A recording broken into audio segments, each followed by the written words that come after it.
Maybe we got a Muslim. What's up, Ali? Hello, can you hear me? Yes, are you Muslim? Yes, alhamdulillah. Good, that's right. That's why. So you ready? Oh, then we have Amir. We got two Muslims. Good. Okay, so you ready to talk about Allah and women or no? Okay, before we talk about that, can I just Here ask one question really quickly? we go again. Here we go.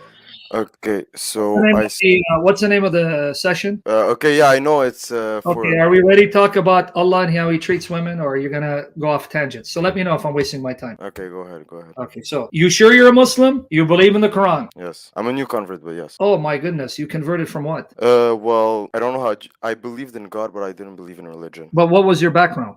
My parents, they're kind of like ex-Muslims. They're from Morocco, but when Oh, they ex. came, I see. All right, well then that makes a difference. So they're ex-Muslims. They left Islam. What did they become? my father's more of like an atheist, and my mother, she says she's a Muslim, but like she doesn't follow a hadith and a lot of things. All right, and that's okay. Then you're in a different class from the others. Okay, because I thought you'd be a Dawah Gandhis. All right. So what was your question? Let me see what you want to ask me before I open up about Muhammad and women.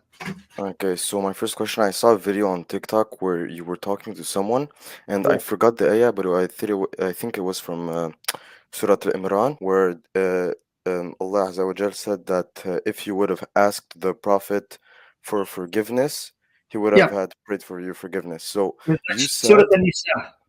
oh, Surah Al-Nisa, okay, sorry. Yeah, So let me you get it. said, Okay. Go ahead. Yeah. you said that Ali ibn Abu Talib, radiallahu anh, he said that with Yep. That's me. this ayah that you go to that you go and you make salam to the grave of the Prophet No, I ﷺ. didn't say he said that. No, I said Ali narrated. You misheard. You didn't hear correctly. Okay, sorry. Ali narrated that when your prophet had recently died, a man came to the grave on this passage and asked Muhammad to pray for him. Okay, Misheard. but Yep. if I read, I don't know if you know it, because a tafsir that I like to read, it's good for beginners. It's called Tafsir Sa'di. No, Have that's you heard? not good. That's what the Salafis told you. The Salafi told you read Tafsir Sadi because it's a Salafi translation. They translate in English, and the Salafis do not agree with the mainstream Sunnis, which you're going to learn because it seems like you're a Salafi. They don't believe in what's called tawassul. They think it's shirk, but they're a minority opinion. The majority That's a opinion. Sufi thing, no? What is it? It's a Sufi thing. It's not a Sunni No, thing. no. You're still young. You don't know. No, it's not a Sufi thing. Tawassul has been affirmed by Muslims from centuries ago, and it's based on narrations that are deemed authentic, like the hadith of the blind man. It's you Salafis that try to demonize it by saying it's a Sufi thing.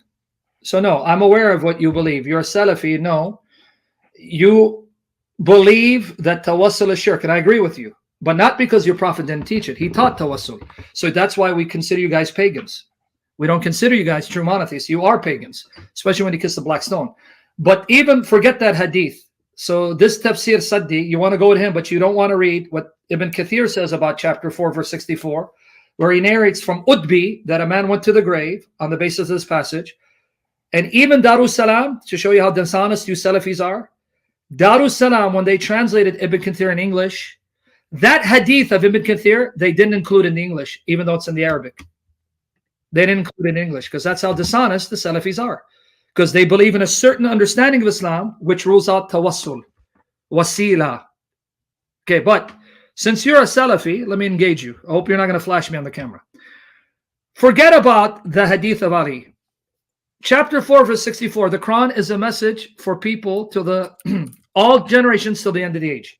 How the hell do you carry out chapter 4, verse 64? I don't understand your question. Since the Quran is guidance for all Muslims till the end of the time, right? Yeah. How do you carry out the guidance of this passage now that your prophet is dead? Here, let me show you what I mean. Go ahead. Well, I guess I preach, or like I would guess I give dawah about the Quran and Sunnah. That's not what the ayah says. The ayah says, if you come to him and you seek forgiveness of Allah and he prays for you, you'll find Allah most willing to forgive. How do I carry this command? How do I act? Okay. Oh, this command. Okay, yeah. Well, from what I read, it was something that was only done at the time of the Prophet ﷺ, because Where does it say only at his time? So this well, command is only for Muhammad and his generation, so has no benefit for you? No, I don't think so. So you just proved that your Quran is time bound. It's for specific people at a specific time, because this passage is now abrogated. It's obsolete. Well, there are certain. If I read the verse correctly, it says that if you had asked forgiveness to the Prophet, so it talks about the people before, and also there are, I So how think, do like, I do that now? So it's not for me then. So it's only for Muhammad's time. Now that he's dead, this is now useless. That's what you well, just said. it's like the verse where it says to cut off the heads of the disbelievers. This is, if I'm not mistaken, this was a verse revealed for a certain No, you time. are mistaken, because that's the same passage that all jihadis use whenever they're performing jihad. It's not just for that time. Anytime you do jihad, you're going to act upon these passages. Yeah, of course, but if you take this verse like out of context, you're gonna say, "Oh, okay, why don't you go and strike off the head of the disbelievers?" This verse, Yeah, if why I don't you? tell me, No, that's actually true. Why don't you? well, because this verse was taken, if I'm not mistaken, it was in a context where it was during a war, What and war? Who initiated the war? uh, that I don't know which battle it was, so I don't. You're going into too many issues that you're going to confuse yourself. Let's keep it simple. So, number one, you just admit this passage is now obsolete. That's okay. I'm glad you admit that, because you're saying it was only for that time when your prophet was there. Since he's not here, it doesn't apply to you, right? I guess so. Okay. So you don't accept tawassul, where you seek the intercession of Muhammad now that he's dead, or Directly, the no. Directly, no. Okay, so then why do you pray to him directly when you pray 5 times a day? Yeah, I've seen what you said, and Okay, from what address I've it. heard, from what I've heard, it's because أيها النبي, when you say that, you're not like necessarily talking to him and No, you are talking to him. No, you are. If you read Ibn Kathir, you read the Mufassirin, and if you actually go with those who are not Salafi but they're Sunni, like Muhammad ibn al-Yaqubi, who's Ahl al-Bayt, says, no, you are talking to him because your prophet in authentic narrations claim that there's an angel assigned to him who lets him know while he's in the grave that you are greeting him, and he returns your salam. Okay, before we continue, could you please define the difference between Salafi and Sunni? Because for me, it's the Yeah. same thing. No, because not all Sunnis are Salafi. Hamza Yusuf is a Sunni, he's not Salafi. Okay, Muhammad ibn al-Yaqubi is a Sunni, he's not Salafi. He's an Hamza Ashari. Yusuf is a Sufi, from what I know. Sorry for cutting you. No, Sufi, the tasawwuf is a practice that has been observed even by scholars that you accept. For example, Ibn Taymiyyah, he condemned extreme forms of tasawwuf, but he was not against tasawwuf. Put that aside. Hamza Yusuf is a Sunni. Zayd Shakir is a Sunni. Yasir Qadi is a Sunni, but they don't identify as Salafi. Muhammad ibn al-Yaqubi is Sunni. He's from Ahlul Bayt, but he doesn't identify as Salafi. They would say they're Ashaira, Ashari, Maturidi. And what's the difference? According to you Salafis, Salaf Salih, you believe that Allah has a shin, Yes. he has a foot, he has hands, there are 2 right hands, and eyes. They're actual sifat, is the term you'll use, attributes, unlike anything creation, but we don't allegorize them. The Ashaira, the Ashari, the Maturidi will say, no, the word hand means Allah's power. Eyes means that he sees, he's aware. They would do what you would call ta'wil, allegorize them. That's one major difference between the two of you. So Hamza Yusuf is not a Salafi. He doesn't believe Allah has actual eyes, unlike anything creation, or an actual shin, unlike anything creation. You do, if you're Salafi, right? Yes.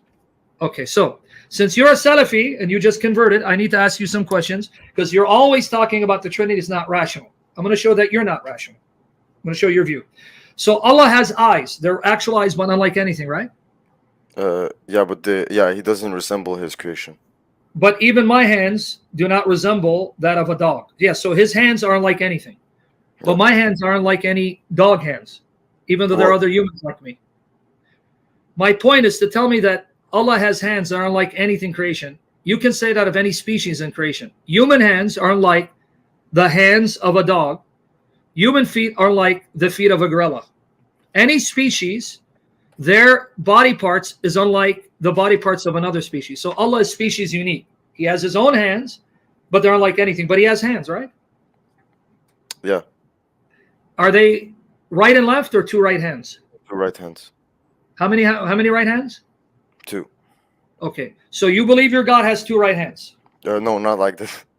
Not Okay, like but this. yes, however you imagine him, they're on his right side, right? Listen, I say when he says two right hands, I don't like to picture it in my Yeah, head. because you see, you understand how you sound. You sound irrational, and you know it makes no sense to your blind follower. That's okay. That's what I'm trying to highlight. You can't say it because you know it sounds stupid. Wait, two right hands on his right side? Well, it's got to be on his right side. Well, why are they right hands? Even though it's unlike anything. So he has a shin, Yes. and you're going to recognize him when he unveils his shin, right? Do you have a hadith for that? I'm not aware Yes. of. Yes, it's in Sahih Bukhari. Yes. Oh, okay. Let me get it. Well, if it says, yeah, I guess so. Yeah, I'll get you the links in a minute. But okay, so yeah, okay. So your God has a shin. He has two right hands. He has eyes. Okay. And he also wears an izar, a waist sheet. Because according to Bukhari, when Allah created, the womb pulled on his waist sheet, yanked on his izar. So your God wears a waist sheet. You know that, right? I'm going to be honest, I didn't know that. Well, let me show it to you because I don't want you to think I'm lying. Okay. Okay, so you have a God that has two right hands. You have a God, right? Hold on. Let me just do this. Let me get the article for you. 1 second. You have a God that has a shin and a waist sheet, but it's unlike anything in creation. Here you go. Here's the article. I'm going to give it to you, and I'm going to show it to everyone else. So if Allah has hands, those are uncreated, right? I just gave you the link. Okay. Now I want to post the hadith for everyone to see. Okay, so they're uncreated. Now, where does it say that Allah has a waist sheet that he wears in his arm? Let me just do it 1 second. Okay, here you go. Let me get it from you. I'll get it to you from Ibn Kathir quoting. He's quoting Bukhari. Here's the link. You can click on it with your own eyes and see, okay? So here it is for everyone. Here it is for you right there. Right there, that's for you. That's Ibn Kathir quoting Bukhari. And I can get you Bukhari from sunnah.com. But now let's see what it says. You ready? I'm going to quote it. Okay. Okay. Look what he says. I want you to see. This is Ibn Kathir. I just gave you guys the link, translated by Darus Salam. Darus Salam. Okay. Here it is. Many authentic and sound hadiths, many mutawatir, sahih, have been reported through numerous routes of transmission from Allah's Messenger in this regard. Al-Bukhari recorded from Abu Huraira that Allah's Messenger said, after Allah completed creating the creation, the womb stood up and pulled at the lower garment of the Most Merciful. It pulled on his garment, his waist sheet. So your God wears a garment, right? Wait, because I clicked on the link. Where is it exactly on the link? It's there. Well, it's in the hadith. I mean, it's in Ibn Kathir. If you want to find it real quick, this is what you do. If you have a Mac, you do Command F. Yeah, that's what. Did I write Bukhari? What is it? Did I? Okay, wait. You just put in womb. Put in womb. It's going to take you right there. Do you see it? After Allah completed creating the creation, the womb stood up. Right there. Just do Command F and put womb. It'll take you right there in Ibn Kathir. Okay. And if you read above it, he gives you the Arabic and he says many. Okay, so you see I'm not lying. So it says many. If you go before it, it says many authentic sound hadiths. And then it gives you the Arabic and then the English, right? Mm-hmm. Yeah. You see it, right? Yeah. So your God wears an izar, a garment, a waist sheet? Well, I again, like you put me Read on the it, spot. it's there, man. Yeah, I get it's there, but yeah, Ibn Kathir said he got that from Bukhari. No, he said he got it from Bukhari, who got it from Abu Huraira. I can give it to you from Bukhari. Read it. It says, Al-Bukhari narrated Abu Huraira said, and then he gives you the Arabic, and then the English translation. I can get it to you from Bukhari directly here. Okay, you want me to get it directly? Do you that see would where be it nice. says, Al-Bukhari recorded from Abu Huraira, may Allah be pleased with him. Yeah, I read that. So that's Bukhari. Yeah. And he gives you Arabic. And I'll get you the link, Bukhari. But do you see that your God wears a garment, a waist sheet? Yeah, from what I see, yes, but I'll need to do more research on this. Please do more research, because I want to know, why is he Yeah. wearing a garment around his loins? Does your God have nuts? I saw you on the live said that he does, but Yes, it does. Because the Arabic word haqwa means gonads. Here, the translation is not being faithful to the Arabic. The Arabic is haqwa, meaning gonads. He has nuts. well, I mean, because I've honestly never heard that before. Oh, it's common to the Muslim scholars. I'm not making it up. You can ask them here. The actual word is here. Here's an actual authentic translation of Bukhari.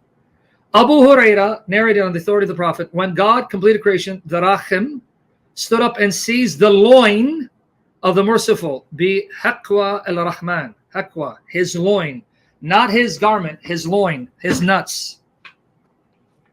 So even if you don't accept that, you can go and verify it. Let me get you the link from Bukhari directly that it says the garment. We'll go with garment. But that means Allah's covering his loins, his lower part. Why? What is he covering? What does he not want you to see? When I wear a garment, it's because I don't want you to see my nuts. Why is your God wearing a garment? What is he covering? What does he not want you to see? Well, I don't know much on this, so I can't really speak. Okay, that's fine. I won't pressure you. But the point is, if you believe what you believe, then you believe. Let me try to find it here online. The womb. Okay. Oh, well, let me find it here because I want to find it for you. Let's see. Let me get the actual hadith of Bukhari. The womb. Here it is. Here it is, right here. Sunnah.com, Sahih Bukhari. Here you go. If you believe and believe, that means Allah cannot be the creator of all shape, space, and place. Because for him to have hands, for him to have eyes, for him to have a shin, for him to wear a garment, that means he has a shape. And this shape means he must occupy space. Well, that means that shape is uncreated, and the space he occupies is uncreated, so your God did not create everything. He didn't create his sifat, we won't say body parts, and the space that he occupies to exist. So you got a problem, dude, and you're talking about us Trinitarians. And here's the link. Did you get the link? Here it is. No, I didn't. Here it is, right there. Click on it. This is now from Bukhari directly, and I'm going to put it on for everyone to see. All right. So now let me just get it here. Here it is. And this is Muhammad's commentary on chapter 47, verse 22. 47, verse 22. Here it is, of the Quran. Here it is. Let me post it for you guys to see it. Narrated Abu Huraira, Allah's messenger said, Allah created the creation. When he finished from it, his creation, the Rahim, got up, and Allah said to it, stop. What do you want? Got up. Stop. What do you want? So conveniently, they took out that it yanked on the garment. But that's fine. You still see it. It said, at this place I seek refuge with you. So point being, go back and see. This is what Bukhari says on the narration from Abu Hurairah, where he got it from Muhammad. So how do you explain the fact that if your God has a garment to cover his body parts, or even a garment, you don't want to say garment, because if I'm wearing a garment, I'm covering something. If I'm wearing shorts, I don't want you to see my nutsack. Your God wears a garment. I don't know why. I do know, but I'm just giving you a benefit of doubt. And I'm going to show you the shin, that he's going to unveil the shin. The shin. And he has two right hands. That means he has a shape. And that shape is uncreated because he didn't create his hands or his shin or his gonads or his eyes. They're uncreated. So he has an uncreated shape. And in that shape, he must have a space for that shape to exist. That means your God didn't create all shape, space, or place. See the problem that your prophet put you in? You can't have a shape without occupying space or place. So how does your God have a shape if he doesn't occupy space? And if that shape is uncreated, the space in which that shape exists is uncreated. So your prophet created a problem for you. You listening? Yeah, I'm listening. I'm just processing. Right. Yeah. Now, it says your God also has a flank. You know, a side, a flank. Chapter 39, verse 56 of the Quran. Here it goes. Chapter 39, verse 56 of the Quran. 39, verse 56. Lest any soul should say, alas, my grief, that I was unmindful of the flank of Allah. Janbi or Jamb Allah. Jamb. Flank. He has a side. So he has a garment. He has a shin.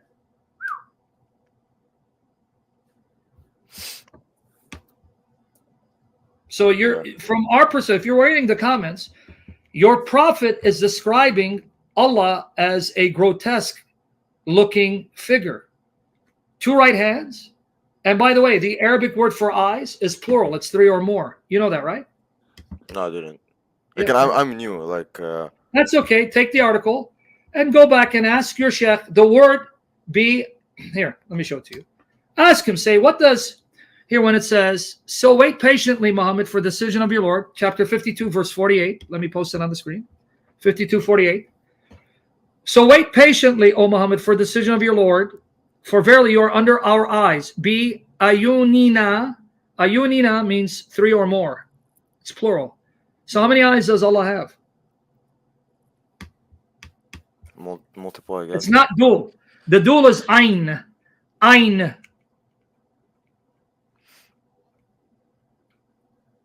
Okay? This is not ayn. It's ayunina, meaning three or more. Here's another one, chapter 11:39. So how many eyeballs does he have, or eyes, that aren't like anything in creation? From what you said, I guess 3. When you want to give up on this religion, dude, it makes no sense. Okay, well, I know the subject is like women and yeah, if you want to ask me about the Trinity, I don't mind, but don't ask a question of the Trinity that would actually destroy your own religion.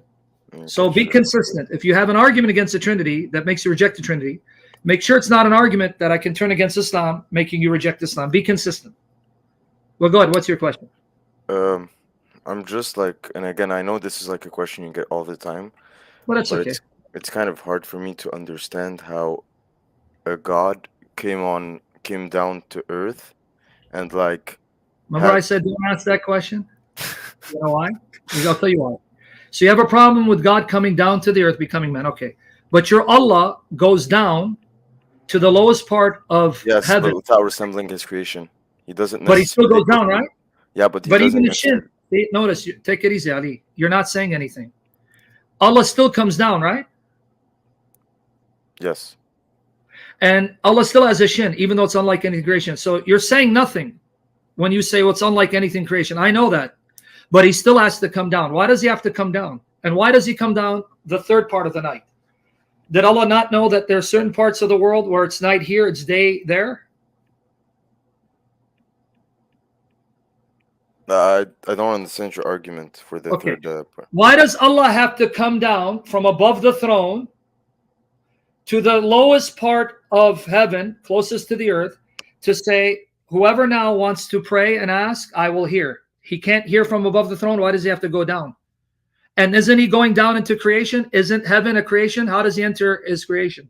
Yeah, but from what I've heard, there's one guy I really love. I think you should debate him.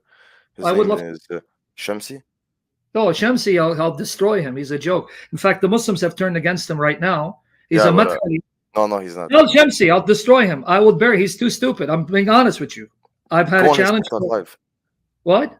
He does TikTok lives like almost every day. So, but no, not on TikTok. Like last time when I went on the Muslim TikTok, 20 of them jumped me and I still embarrassed them and I got thrown out. No, that's not going to happen. He can ask for a neutral platform and I'll bury him because he's a joke. If you think he's smart, he's a joke. But you can go to Shamsi with his broken English that hardly anyone understands. Even Jibril has a hard time understanding. And ask him this question. My question to you is, why does Allah have to go down to the lowest heaven closest to the earth? That means he's entering in creation in order to ask people to pray and he'll answer them. I don't know. Honestly, I don't know. It's what's your problem with Jesus being the Word of God, becoming flesh, entering the world to become a man? I don't know. It's just for me, it's weird to worship a man. So hold on. You're okay worshiping a God that has a shin, at least 3 eyes, at least 2 right hands, who wears a garment, who has gonads, and has to come down to the lowest part of the heaven, and you're okay with worshiping that kind of freakish God. Okay. Yeah, That's but can okay you? for you. Yeah, I guess so. Can you like? I know it's gonna sound like hypocritical, but can you give me like arguments like without using Islam? Yeah, I have to show you be consistent, because if you're going to reject Christianity, stop being a Muslim. Go back to like your father, be an atheist. But the arguments is, why can't Jesus be God who becomes man without ceasing to be God? What's the problem with that? You're telling me you don't accept, but that's your opinion. Why would that be a problem? Because I want you to listen carefully. I'm not trying to turn the subject. I want to come back to Jesus, but I want to show you what you supposedly believe. What you believe about the Quran is what we believe about Jesus. You believe Quran is Kalam Allah, the speech, the word of Allah that's uncreated. But it's also a book, Kitab. So if the Quran is uncreated, but it's a book, and that book is created, that's two natures. So why then would you have a problem with the word of God that's uncreated becomes flesh, becomes man? And as a man, he has a body that's created, but because he's the word, he is uncreated, that he can be both things at the same time. Yeah, but the kitab, the part of Allah, when we say that the Quran is not created, we're talking about what's in the Quran, the speech of Allah Azza Sure, wa but Jal. it's still a kitab, it's a book. Yeah, but we don't worship the book. The book is not a part like the You full don't need to Quran worship the book. was That's the not my full point. yeah, but the full You don't need Quran to was worship made the at book. the I'm time of the saying you Quran. agree with me, right? I'm not saying worship, we're going to get to worship. You at least accept the fact that the word can become physical and part of creation because the word became a book. Okay, That's yeah, all I'm sure, saying. sure. And when I burn the Arabic Quran, I'm destroying that physical book, that material physical book, but the Quran itself is still uncreated, even though I may burn the Arabic Quran, right? Yeah, That doesn't mean I destroyed the Quran. The Quran still exists, right? yeah, So Jesus can die as a man, his body be killed, and still be alive, because you cannot wipe out Christ from existence. That's what I'm trying to get you to see. Trying to get okay. you to see that first. So if Jesus is God, the Word, uncreated, one with God, inseparable from him, and he becomes a man, then what do you do when you see God? You dance with him or you worship him? Worship him. So that's why we worship Jesus, because we know he's God who became flesh. Oh, okay. And I had a question because I'm not really like I don't know a lot about Christianity, but Jesus is the Son, right? Yep. And before like everything, before the earth was created, there was always a Trinity according to your belief, Yep. right? Father, Son, Spirit. Yep. Okay. So before everything was created, was the Son Jesus The or Son, Jesus, always existed as the Son, because I just told you he's the Word of the Father. And God has never existed without his Word. okay, but Jesus itself, like the human part, the That flesh. was created from the Virgin. The Word came into the Virgin Mary to become flesh, human from her womb. He wasn't always man. He wasn't always called Jesus, but he's always the Word, the Son, who always existed. Okay. Another. Is it okay if I just like No, rapid you can fire ask me that, but questions? you know what's amazing? Your Quran teaches what I just told you about Jesus. Oh yeah. Yeah. Your Quran says what I just said about Jesus. It's in Surah An-Nisa, Yeah, chapter 4. it's the word from God. It says, Kalimatuhu, the word of him that he did what with? Sent down into Yeah. Maryam. Okay, wait. If he was sent down into Maryam, that means he was up there. Up there with who? With Allah. So you just admit that Jesus, as the word, was there with Allah, and then he came down to Mary. And when he came down to Mary, he came down as what? Ruhin minhu, spirit from him. Yeah, I guess so. But wait, when did he become flesh then? When did the when he was born? Oh, so you just agreed with us Christians. When he was there, he wasn't flesh, he wasn't a man. He was the word of God, and as word, he's spirit, not physical, but he comes down to become physical and flesh from Mary. That's Yeah. exactly what we teach, and it's in the Quran, 4171.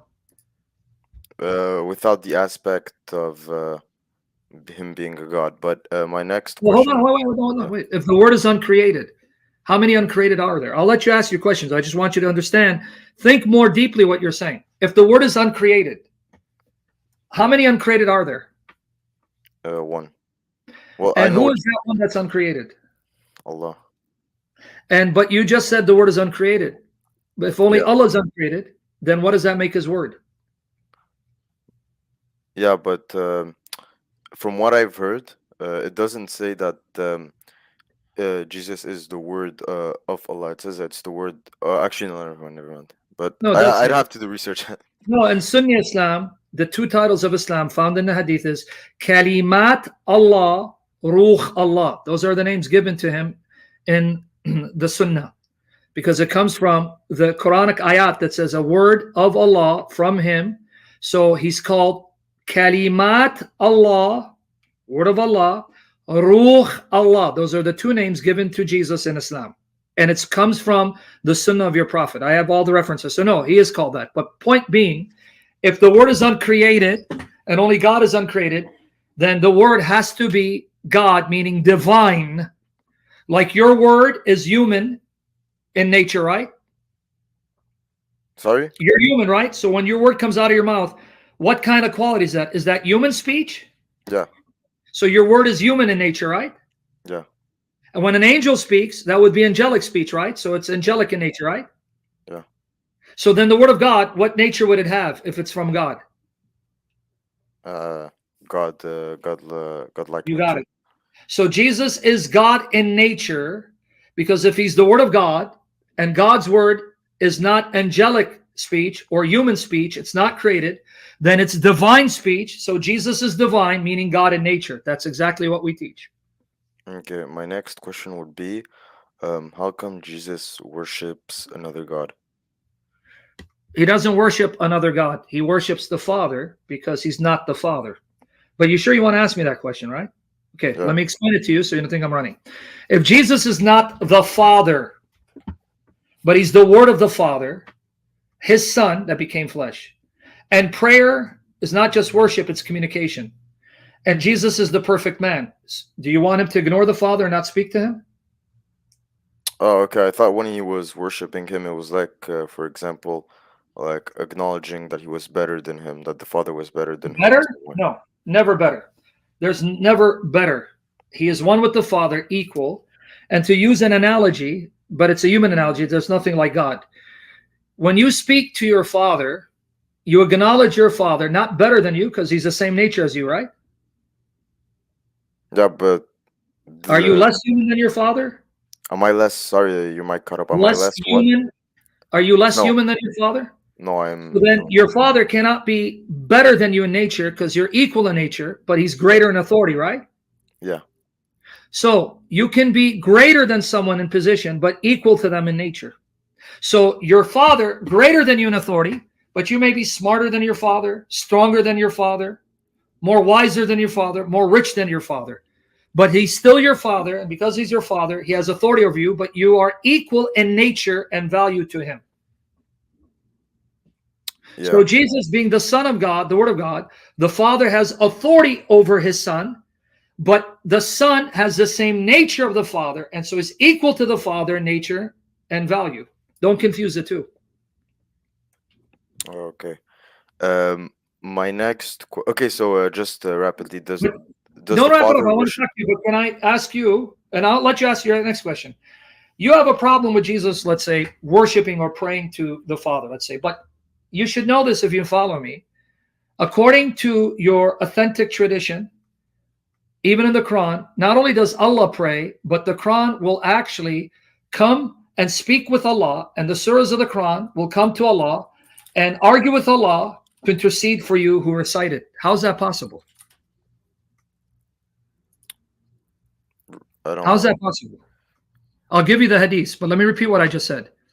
If the Quran is the speech of Allah and it's not a living entity, like Jesus is the speech, the word of the Father, but he is a living person, distinct from the Father, which is why he can speak to him, even though he's inseparable from him. If the Quran is not a living entity that can speak, how does the Quran and the surahs of the Quran, Surah Al-Baqarah, Surah Imran, which is in the Sahih narration, I'm going to give it to you in a minute, go before Allah and argue with Allah and make Allah forgive those that recite the Quran? How's that possible if this is Allah's speech? Is Allah speaking to himself? Again, it would be hypocritical if I speak on something I don't know a Well, lot let me give about. you the hadith. I'm going to give you the article in the hadith, and then you can go back to your scholar.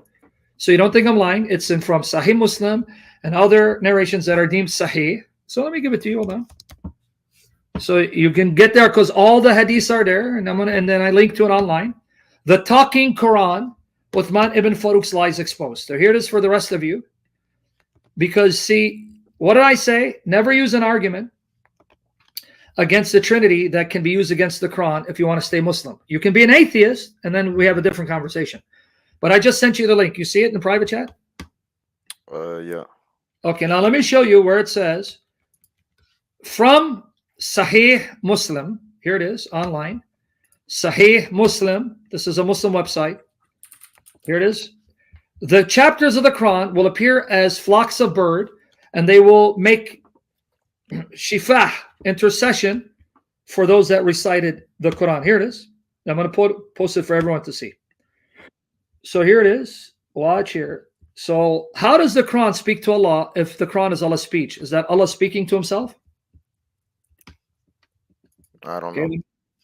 Exactly. This is the stuff they're not going to teach you. And when they teach you, oh, no, man, it doesn't. Yeah, it doesn't mean what it says. I know. So make that weird. Here you go. Abu Umama said he heard Allah's messenger say, recite the Quran, for on the day of resurrection, it will come as an intercessor for those who recite it. Wait, the Quran is going to be a Shafi intercessor for you if you recite it, but then it gets worse for you. Recite the two bright ones, Al-Baqarah and Surah Al-Imran. That's chapter 2 and 3. Why? For on the day of resurrection, they will come. So chapter 2 and chapter 3 will come as two clouds. So they're going to appear in visible shape.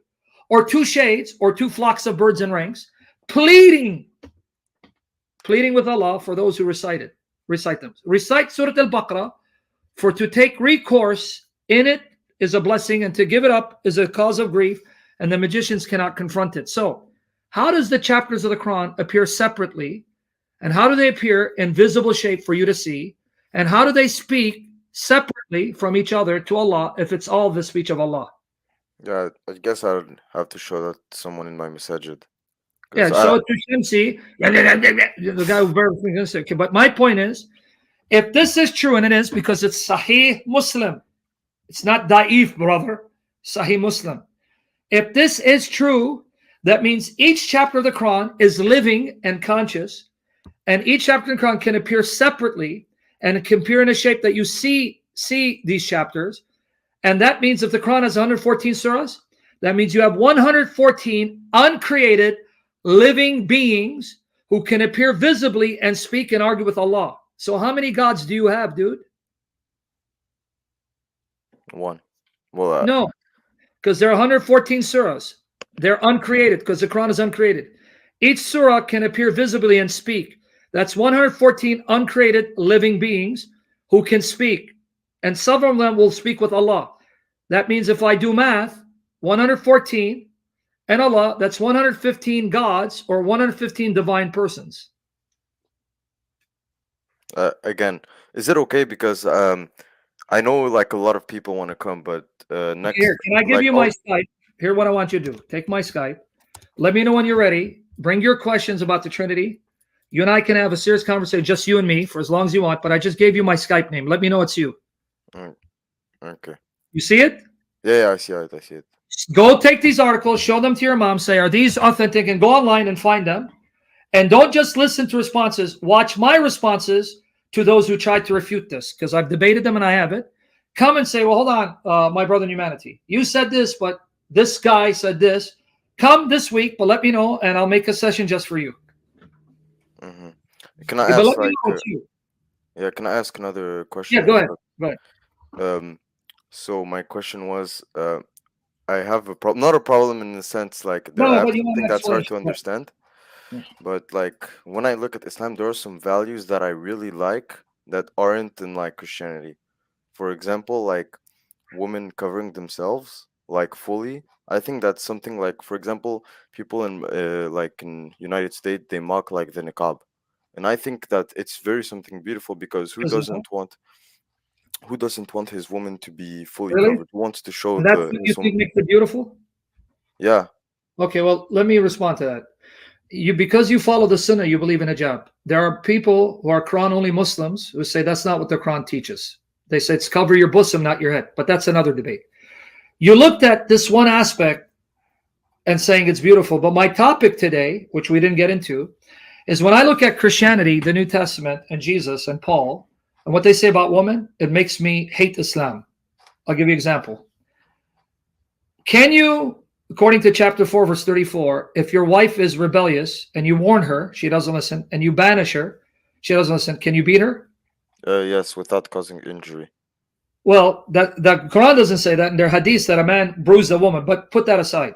So you're telling me you'd be okay seeing your father beat your mother if she's rebellious.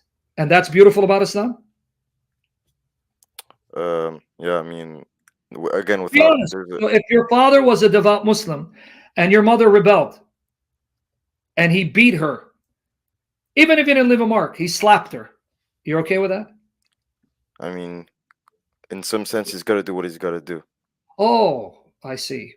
So your daughter is married to a Muslim man and you love her, and he fears rebellion on her part and he slaps her in the mouth. He's got to do what he's got to do. No, even your response shows you're troubled by that. That's okay. Secondly, we're told in Deuteronomy 21, 10 to 14, Deuteronomy 21, 10 to 14, this is 22 years before Muhammad, Deuteronomy 21, 10 to 14. We're told that if Israel goes to war, because they're going to get attacked, they find a captive woman, and she's beautiful. You can take her, but you can't touch her. Deuteronomy 21, 10 to 14. You give her a whole month to mourn, grieve for the death of her father, mother. And the sign of mourning at that time was to shave your head, have her change your clothes and put on fresh clothes. Then after a month, you marry her, make her your wife. And if you divorce her, you let her go, set her free. You can't sell her. According to your prophet, according to the Quran, chapter 4, verse 24, and the Sunnah, if you're in jihad, and the Muslims are doing it right now as we speak in Nigeria, in Syria, Iraq, they did this, Afghanistan. Nigeria, they're not doing jihad. They're doing terrorism in Nigeria. No, well, that's what you say. They quote the hadith. Let's go with Muhammad. They quote that he's saying that if you're attacked, even though you don't have a khilafah, then it is the duty of Muslims to then protect their land when they're being invaded. That's the argument, right? Like in Afghanistan, it was your Salafi ulama that said that the Russians are invading, then the Muslims need to go and do jihad to protect their ikhwan. But there was no khilafah. Buddy, let's not go there, but let's take it with Muhammad. Chapter 4, verse 24, and the authentic Sunnah, and I'll give it to you. It says, when Muhammad went to war, they took married women captive. Their husbands were alive. The men wanted to have sex with them, but they were feeling ashamed because their husbands were alive. So Allah sent down the ayah saying, forbidden for you are married women, except those whom your right hands possess. So here it says, since you've taken them captive, they're your right hand possession. It doesn't matter they're married. They're yours. You can have sex with them, but make sure they're not pregnant first. And then you can sell them. Are you okay if you're living at the time Muhammad? Be honest with me. God sees your heart. Are you okay if you're living at the time Muhammad? You are not a Muslim. You're a Christian or a Yahudi or pagan. The jihadis come. There's a war. They take you captive. They take your father captive. They take your mother captive. They take your wife captive if you have one. And they have sex with your mother and your wife and sell them.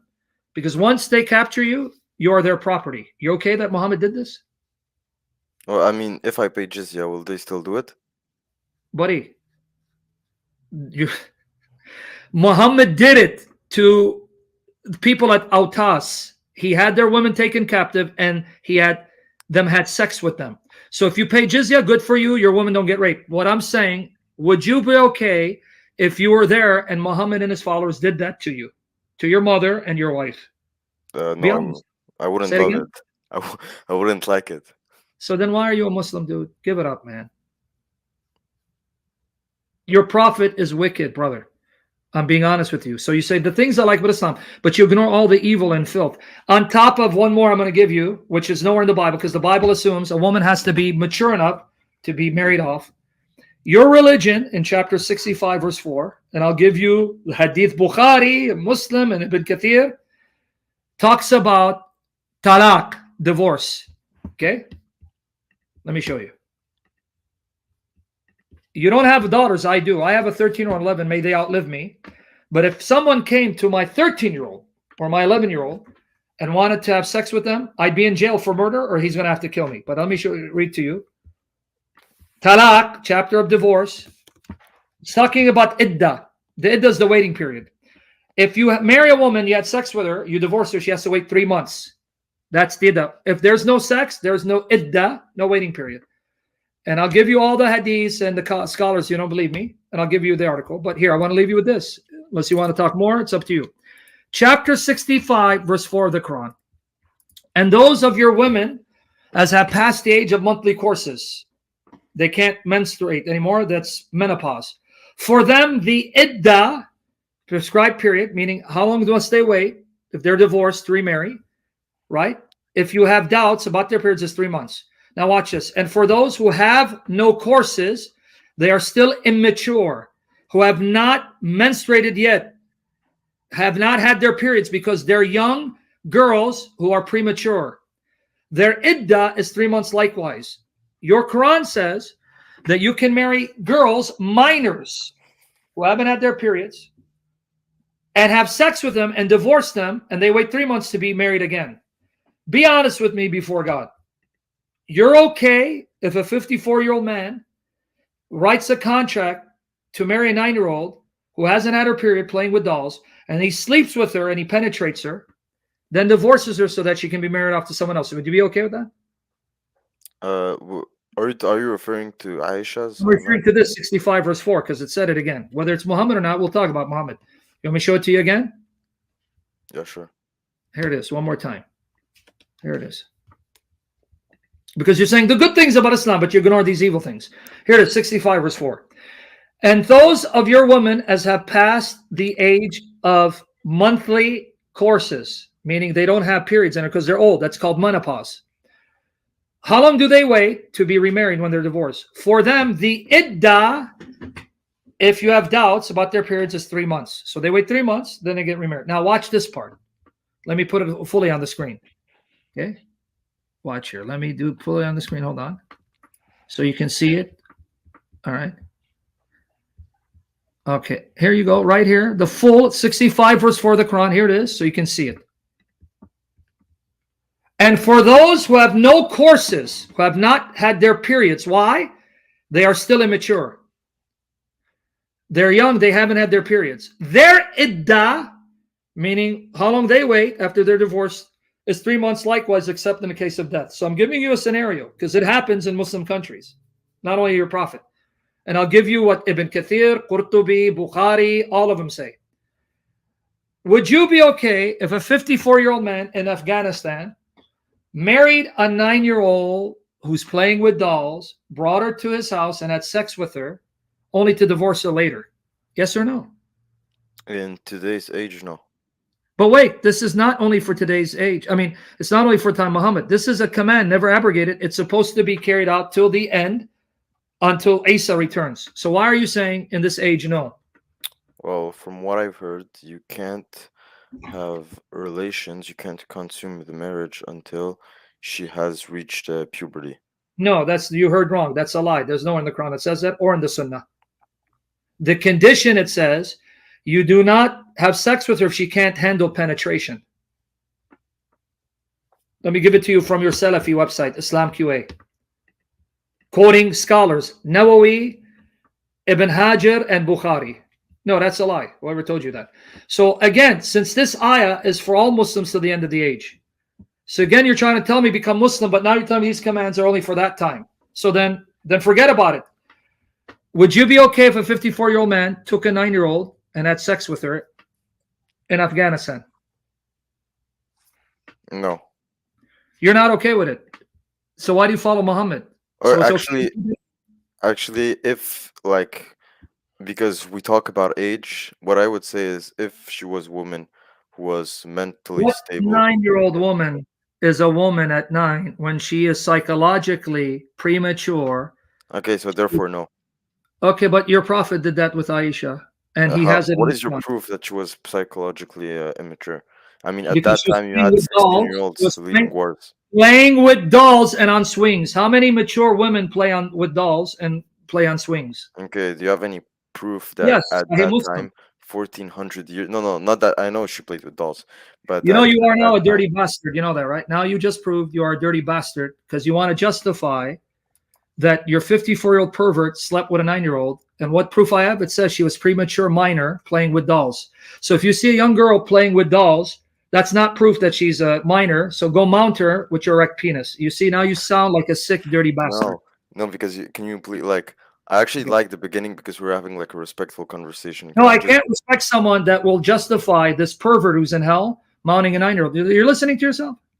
Yeah, but can I just like let me Yeah, finish my point, please? Okay. you make your point. So, can you give me proof that playing with dolls is a sign of Yes. being? Ibn Hajar al-Asqalani in Fath al-Bari saying, girls can only play with dolls if they haven't reached puberty. Because once you reach puberty, you can't have dolls because those are images. Yes.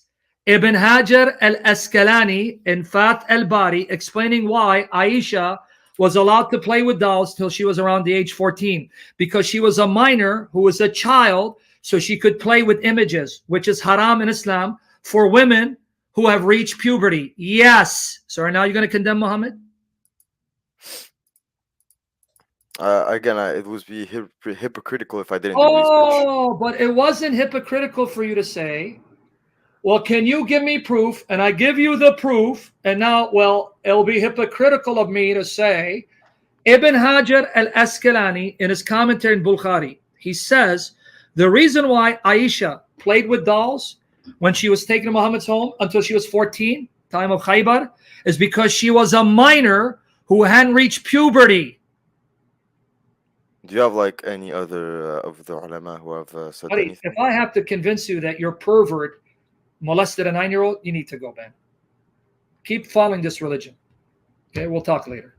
Okay, is it okay if I contact you another day? Yeah, contact me later. But please, go think what you just said, dude, because everyone got disgusted that you justified us. Come back, we'll talk more. You have my Skype. Okay, thank you. Have All a right? good day.